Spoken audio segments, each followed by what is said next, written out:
Ուզում եմ մեր երևանցիներին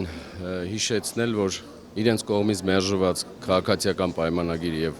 Տիգրան Ավինյանը իրենցից մուռ հանելու պրակտիկան շարունակում են։ Թանկացումների հիքս շրքերթը, տրանսպորտ, կարմիր գիծ, աղբահանություն, գույքահարկը վերջացրեցին, հիմա անցել են, քաղաքը թողել են, վերածվել է ճակերտավոր խրամատների, որ մեր քաղաքացիները իրենց մեքենաները ջարդուփշուր անեն, ֆինանսական բացասական բեռ կրեն ու դրա հետևանքով իրենք դրանցից հաճույք ստանան։ Հիմա երևանցիներին ուզում եմ հիշեցնել, որ իրենց գույքահարկից ու աղբահանությունից վճարած 4 միլիարդ 292 միլիոն դրամը դուրս են գրել փոսալցման աշխատանքներ կատարելու համար եւ ոչ մի աշխատանք չեն կարող տարել։ Սովորական հող են լցնում փոսերի մեջ եւ քաղաքացիների հրամցնում, որ փոսալցման աշխատանքներ են կատարում։ Մի քանի օր է բուռն արձագանք ստացավ քաղաքացիների կողմից, հիմա նոր սկսել են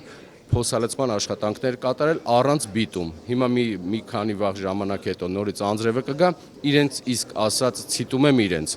Նորից անձրևը կգա, քշի կտանի։ Այս մարդիկ ոչ կոմպետենտ են, այս մարդիկ ընկել են երևանցիների հետևից եւ չեն կարողանում կառավարել Երևանը։ Քաղաքացիական պայմանագրի Տիգրան Ավինյանի գլխավորությամբ հունիսի 7-ին համապետական ընտրություններին մեծ քանակության մասնակցության պարագայում պետք է մերժվի եւ ուղարկվի իրենց գործերից։ Ինչպես իրենք են մոռանում քաղաքացիներից ֆինանսական ծանր դրության մեջ դնելուց, այդպես էլ եւ քաղաքացիները պետք է հունիսի 7-ին համապետական ընտրություններում Երևանում ցույց տան, որ իրանք ընդհանրապես մերժված են։ Թե այն ժամանակ 9% ձայն հավաքեցին, այս պարագայում ոչ մի տոկոս է պետք է չհավաքեն։ Համապետական ընտրություններին, խորհրդարանական ընտրություններին ես կոչ եմ անում մեր Հայաստանի Հանրապետության քաղաքացիներին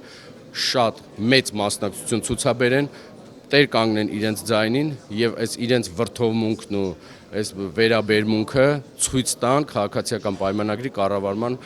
արդյունքում թե ինչ օրի է հասել Հայաստանի Հանրապետություն։ Ես վստահ եմ, որ Երևանցին, Հայաստանի Հանրապետության քաղաքացին մասնակցելու ընտրություններին ու իր ձայնը չի տալու քաղաքացիական պայմանագրին եւ կցորդ Հանրապետություն կուսակցությանը։